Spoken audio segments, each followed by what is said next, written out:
5300 лет ледник хранил тело человека, а в левой лопатке застрявший наконечник стрелы. Это не постановка и не легенда, это не раскрытое убийство, только разница между преступлением и расследованием не несколько дней, а 5 тысячелетий. Это лишь первая из 7 находок, из-за которых Италия то и дело оказывается не там, где ее ждет официальная история. Чем больше таких находок изучаешь, тем меньше понятно, где заканчивается страна из учебников и начинается страна, которую наука до сих пор не может объяснить до конца. Тогда как вам каменные исполины ростом почти в 2,5 метра, которых крестьянин случайно откопал в поле? Или золотые таблички, на которых Бог говорит сразу на 2 языках, и один из них ученые не могут до конца прочитать по сей день? Или свиток, превращенный в уголь 2000 лет назад и все-таки прочитанный совсем недавно? Или бронзовая волчица, символ, с которого начинается официальная история Рима, которая, как выяснилось, моложе этой самой истории на 1,5 тысячелетия.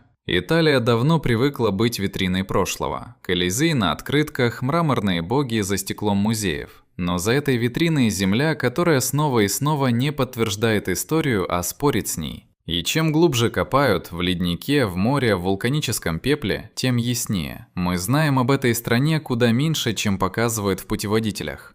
Сентябрь 1991 года. Эцтальские Альпы. Граница Италии и Австрии. Высота больше 3200 метров. Немецкие туристы Эрика и Хельмут Симон замечают в тающем леднике человеческое тело и решают, что перед ними современный альпинист, погибший недавно, может быть, несколько лет назад. Спасатели вызвали и итальянских, и австрийских коллег. Точную границу в этом месте никто заранее не проверял, а тело лежало всего в нескольких десятках метров от нее. Когда специальная комиссия наконец измерила расстояние, выяснилось, находка оказалась на итальянской стороне. С тех пор Эцци официально считается собственностью Италии, хотя обнаружили его туристы с австрийским гражданством. Но вот что поражает сильнее всего. Радиоуглеродный анализ показал, телу больше 5300 лет. Человек, которого назвали Эцци, жил раньше, чем построили пирамиду Хеопса, на 7-8 веков раньше. При нем нашли топор с лезвием почти из чистой меди, металлургия, которую наука не ожидала увидеть в этом регионе так рано. На теле 61 татуировка, древнейшая из известных на человеческой коже. Одежда сшита из кожи как минимум 5 разных животных, плащ сплетен из травы, при себе лук, колчан со стрелами и кремневый нож. Даже содержимое желудка сохранилось. Последний прием пищи – мясо горного козла и зерна, съеденное за несколько часов до смерти. Сегодня тело хранится в Музее археологии Южного Тироля в Больцано, в специальной холодильной камере, имитирующей условия ледника. Размораживать Эцци по-настоящему нельзя до сих пор. Долгое время его считали жертвой несчастного случая, замерз в горах и все. В 2001 году рентген и компьютерная томография изменили картину полностью. В левом плече обнаружили наконечник стрелы, пробивший артерию. Это не размытая рана, именно точное смертельное попадание в спину. Позже анализ пятен крови на его снаряжении, ноже, наконечниках стрел, одежде нашел следы как минимум 2, а возможно и 4 разных людей. Судя по всему, незадолго до смерти Эцци вступил в схватку не с одним противником. Полное секвенирование его генома добавило еще одну неожиданную линию к этой истории. У Эцци нашли карие глаза, непереносимость лактозы и следы болезни Лайма, древнейший подтвержденный случай этой инфекции у человека. А исследователи, сравнившие его ДНК с современными жителями региона, нашли у него живых родственников по мужской линии, которые прямо сейчас живут в тех же самых Альпах. Честно говоря, когда впервые читаешь про эту находку, кажется, что перед тобой просто древняя мумия. Но чем глубже вчитываешься в отчеты патологов, тем яснее. Перед нами полноценное место преступления, законсервированное льдом на 5 тысячелетий.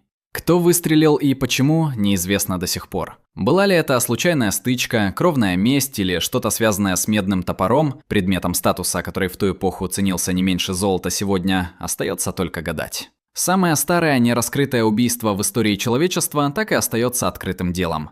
Здесь лед законсервировал человека и его смерть. Дальше камень хранил нечто, что местные жители столетиями называли легендой о великанах.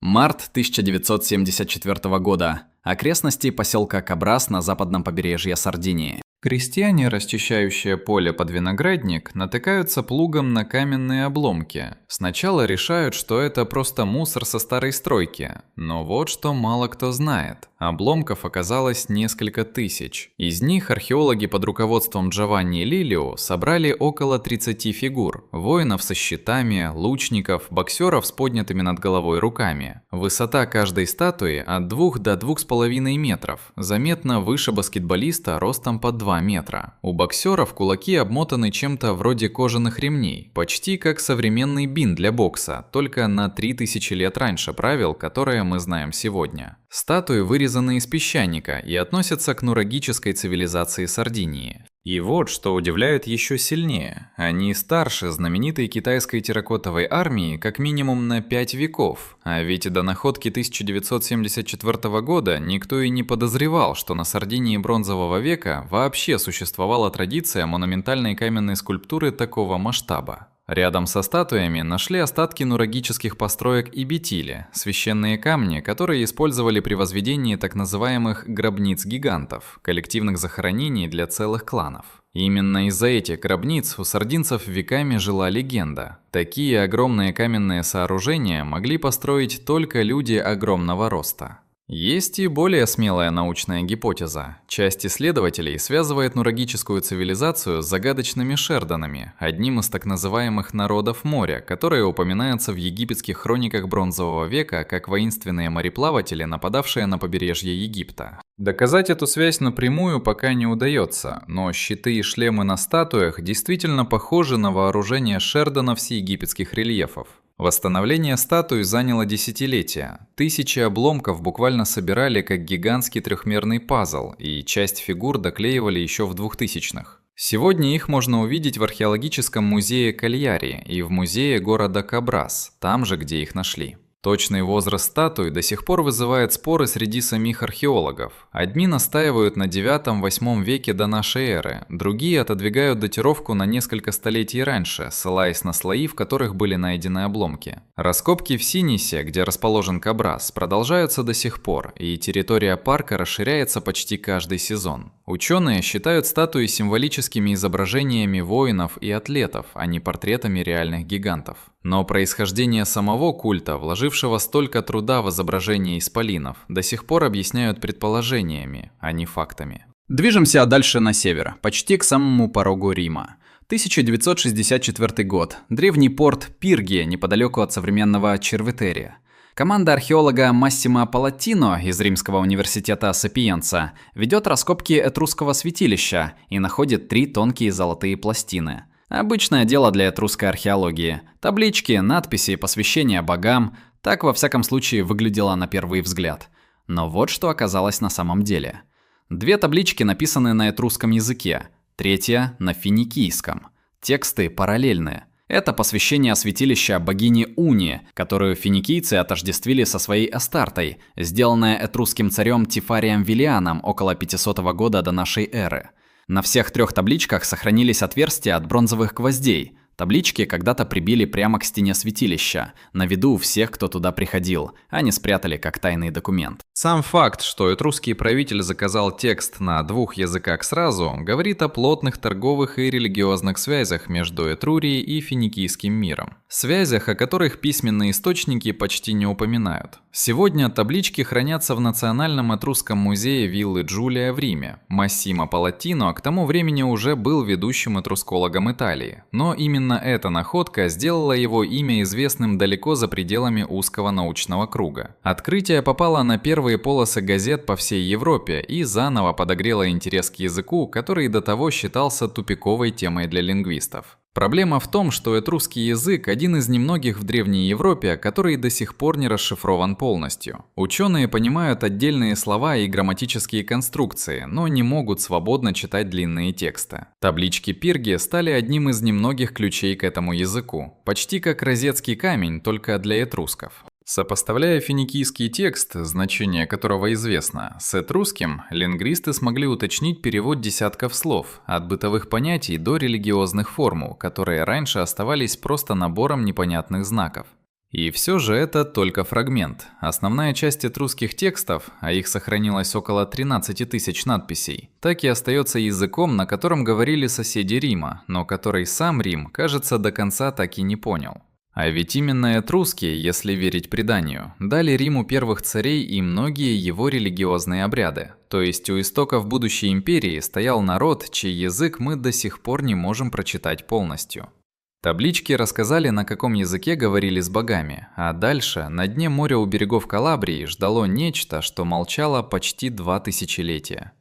16 августа 1972 года. Побережье Калабрии возле поселка Риачо-Марина. Аквалангист-любитель Стефано Мариатини ныряет с маской и на глубине около 8 метров. В 200 метрах от берега замечает в песке человеческую руку. Он решает, что нашел утопленника и вызывает полицию. Но вот что оказалось на самом деле. Рука бронзовая. На дне лежали 2 древнегреческие статуи воинов в полный рост, отлитые примерно в середине V века до нашей эры. Им больше 2400 лет. Реставрация заняла годы. Сначала статуи отправили во Флоренцию, в реставрационную мастерскую, где бронзу очищали от морских отложений и восстанавливали утраченные детали. А глаза статуй, инкрустацию из кости и стекла, пришлось собирать заново, фрагмент за фрагментом. Результат – одни из самых совершенных образцов классической греческой скульптуры, которые вообще дошли до наших дней. Сегодня их держат в специальном климатическом зале Национального музея Великой Греции в Реджо-Калабрия, где влажность и температура контролируются почти как в операционной. И вот что не дает покоя историкам искусства до сих пор. Ни автор статуй, ни повод, по которому они оказались на морском дне, точно не установлены. Стиль указывает на круг мастеров уровня Фидия или Поликлета, но подписи нет, а архивов той эпохи не сохранилось. За полвека статуям приписывали и того, и другого, и еще десяток менее известных имен, и каждый раз атрибуция держала ровно до следующей научной конференции. Самая распространенная версия – кораблекрушение. Судно везло статуи заказчику и затонуло у Калабрийского берега. Но какой это был корабль, откуда и куда он шел, остается догадкой. Есть и более экзотическая гипотеза. Статуи специально спрятали в море, чтобы уберечь от захвата во время одной из античных войн, и просто не успели за ними вернуться. Вопрос остается открытым уже больше полувека, и каждая новая экспертиза бронзового сплава добавляет лишь новые детали, а не окончательный ответ. Когда статуи впервые показали публике во Флоренции, к музею выстроились многочасовые очереди. Люди хотели увидеть воинов раньше, чем те навсегда уедут в Калабрию. С тех пор бронзы Риачо стали одним из главных символов Великой Греции, хотя большинство людей, стоявших тогда в очереди, так и не узнали ни имени скульптора, ни того, кого именно изображают статуи. Переместимся в Тоскану, к горячим источникам, где раскопки идут всего несколько лет.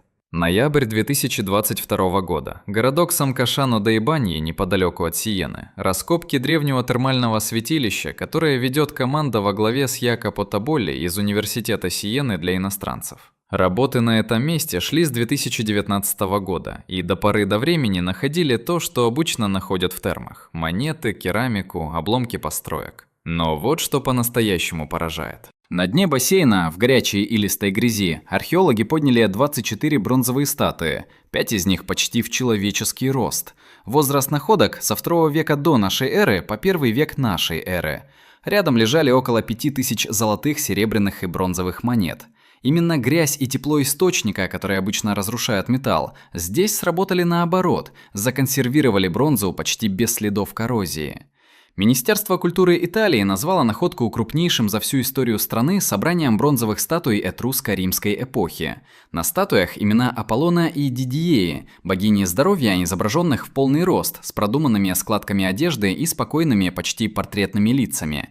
И все это с надписями на этрусском и латыни одновременно. Это значит, что к одному святилищу столетиями приходили и этруски, и римляне. Молились одним и тем же богам, несмотря на войны между их народами. Люди приносили сюда изображения больных частей тела – рук, ног, внутренних органов, в надежде на исцеление горячей водой источника, и часть таких вотивных фигур тоже сохранилась в той же грязи. Среди находок оказались и таблички совсем другого рода, так называемые «проклятия на свинце», тексты с просьбами к богам наказать соперника или должника. Получается, одно и то же святилище одновременно лечило тела и сводило счеты между людьми. Само святилище действовало без перерыва несколько веков подряд, пережив падение этрусской независимости, приход римлян и все войны между ними. Редкий случай, когда религиозная практика оказалась прочнее любой политики. Полностью изучить находку еще только предстоит. Раскопки продолжаются, и археологи прямо говорят, под слоем грязи, скорее всего, лежит далеко не все. Власти Тосканы уже планируют построить в Сан-Кашано отдельный музей, специально под эту коллекцию, которая еще несколько лет назад просто не существовала на карте науки. А теперь из теплой грязи Тосканы туда, где никакая грязь артефакты не спасла, в пепел, оставленный Везувием. 79-й год нашей эры. Извержение Везувия хоронит Помпеи. Но чуть западнее, в городе Геркуланум, происходит нечто более странное. На вилле, которая предположительно принадлежала тестю Юлия Цезаря, раскаленный пепел накрывает библиотеку из нескольких сотен папирусных свитков. Жар обугливает их полностью, превращая в хрупкие черные цилиндры. Но именно это спасает их от гниения, которое уничтожило почти все остальные папирусы античности.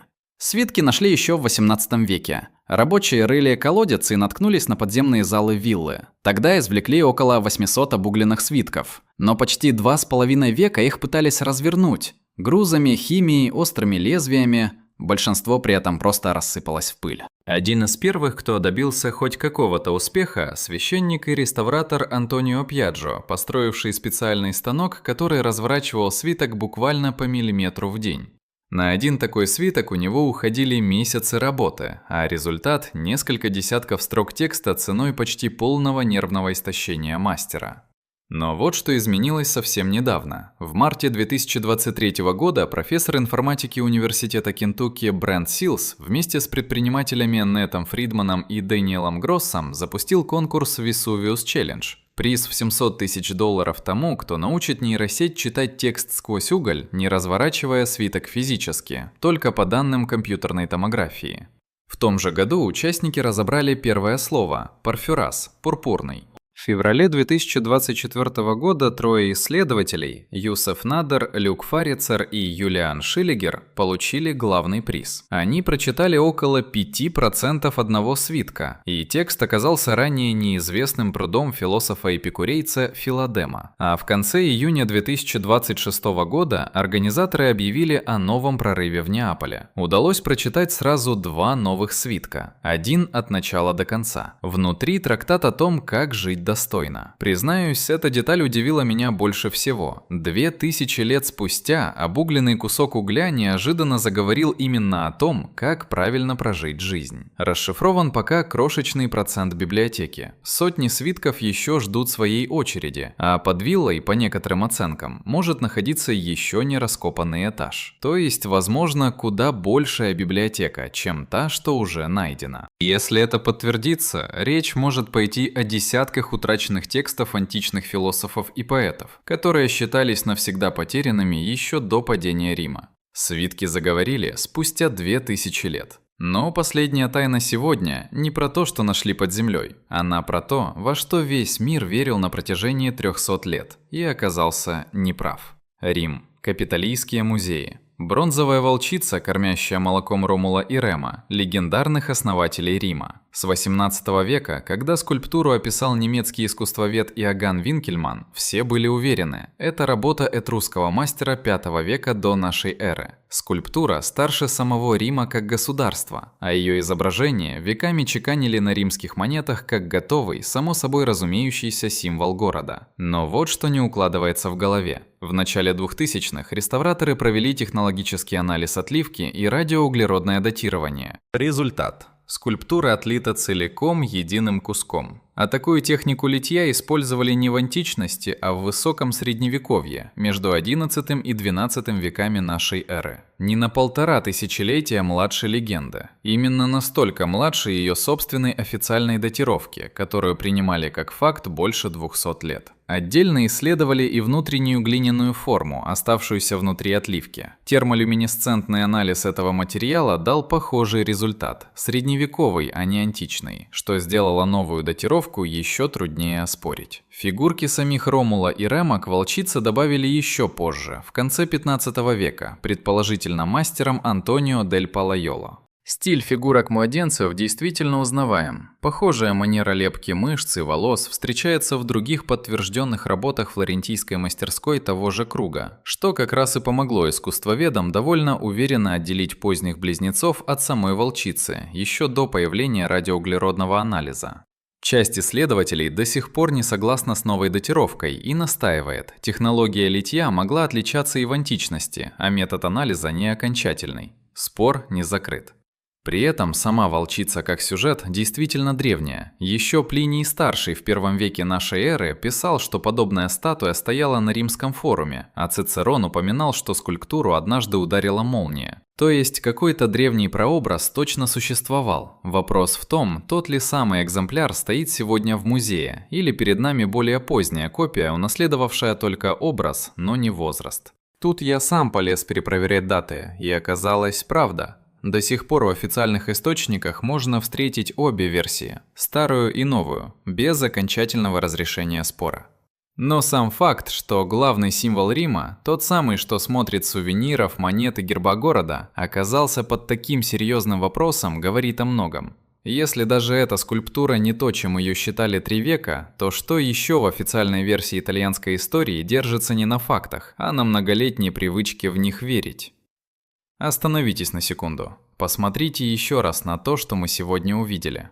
Человек, убитый 5000 тысячелетий назад и найденный во льду. Каменные исполины, откопанные в поле под Кабрасом. Золотые таблички, на которых боги заговорили сразу на 2 языках. Бронзовые воины, найденные аквалангистом на дне моря. Статуи из горячей грязи тосканских источников. Свиток, превращенный в уголь, и все же прочитанный спустя 2000 лет. И волчица – символ целого города, чей возраст оказался под вопросом. Что общего у всех этих историй? Ни одна из них не подтвердила то, что Италия и так о себе знала. Каждая заставила кого-то – археолога, реставратора, целый музей – признать. Мы ошибались или как минимум знали не все. И заметьте, как по-разному эти 7 находок пришли к нам. Одну принес тающий ледник, другую – плуг фермера. Третью – случайный аквалангист с маской для сноркелинга. Четвертую раскопали целенаправленно, а пятую просто прочитали заново спустя 500 лет после того, как она уже стояла на музейной витрине. История не ждет, пока ее будут искать по плану. Она всплывает сама, когда меньше всего этого ждешь. И при всем этом здесь по-прежнему живут люди, ходят по этим же улицам, пьют кофе рядом с музеями, где хранятся такие находки. И для большинства из них это просто часть пейзажа, мимо которой можно пройти по дороге на работу. А что раскопают на месте наших городов через 3000 лет? Какие вещи, которые мы считаем обычными, окажутся для будущих археологов настоящей загадкой? И какую легенду о нас сложат, если вдруг не найдут никаких объяснений, кроме собственных догадок? Какая из 7 находок удивила лично вас больше всего? Эце, гиганты Монте-Прама или волчица, чей возраст оказался обманом? Пишите в комментариях. Если было интересно, ставьте лайк и подписывайтесь, чтобы не пропустить следующее расследование.